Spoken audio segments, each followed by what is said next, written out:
दिल्ली के एक बड़े कॉरपोरेट ऑफिस में आदित्य मेहरा नाम का एक बहुत प्रसिद्ध बिजनेस कंसल्टेंट था। देश विदेश की बड़ी बड़ी कंपनियां उससे सलाह लेने के लिए करोड़ों रुपए देती थीं। उसकी पहचान थी तेज दिमाग, बड़ी बड़ी डिग्रियां और करोड़ों की संपत्ति। शहर में उसका शानदार बंगला था, महंगी गाड़ियां थीं और बैंक बैलेंस इतना था कि कई पीढ़ियां आराम से जी सकती थीं। लेकिन एक दिन अचानक आदित्य ने फैसला किया कि वो अपनी नौकरी छोड़ देगा। उसने अपने परिवार को बुलाया और कहा, मैं अब ये सब छोड़कर पहाड़ों में जाना चाहता हूँ। अब जीवन के बचे हुए दिन शांति और सच्चाई की तलाश में बिताना चाहता हूँ। घर में सन्नाटा छा गया। उसकी पत्नी नेहा ने पूछा, लेकिन अचानक ऐसा क्यों?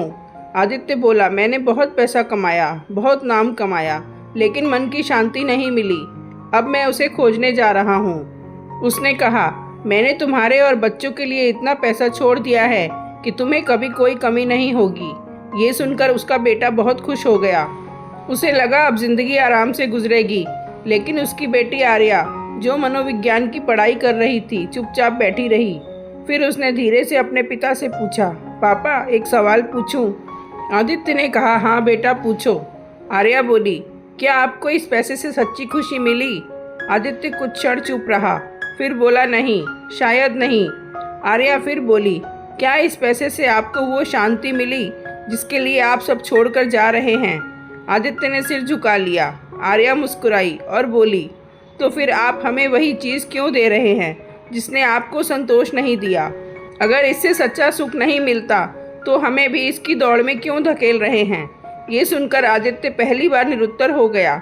उसने जीवन भर हजारों लोगों को सलाह दी थी, लेकिन आज अपनी बेटी के एक सवाल ने उसे सोचने पर मजबूर कर दिया। कुछ देर बाद उसने गहरी सांस ली और कहा, शायद तुम सही कह रही हो। मैंने सारी जिंदगी पैसा कमाने में लगा दी, लेकिन जीना भूल गया। उस दिन आदित्य ने फैसला बदला। वो पहाड़ों में भागने नहीं गया, बल्कि उसने अपने जीवन का तरीका बदल दिया। अब वो कम काम करता था, ज़्यादा समय परिवार के साथ बिताता था। लोगों को सिर्फ पैसा कमाने की नहीं, बल्कि संतुलित जीवन जीने की सलाह देता था। उसे तब समझ आया, सच्ची संपत्ति बैंक बैलेंस नहीं, मन की शांति है।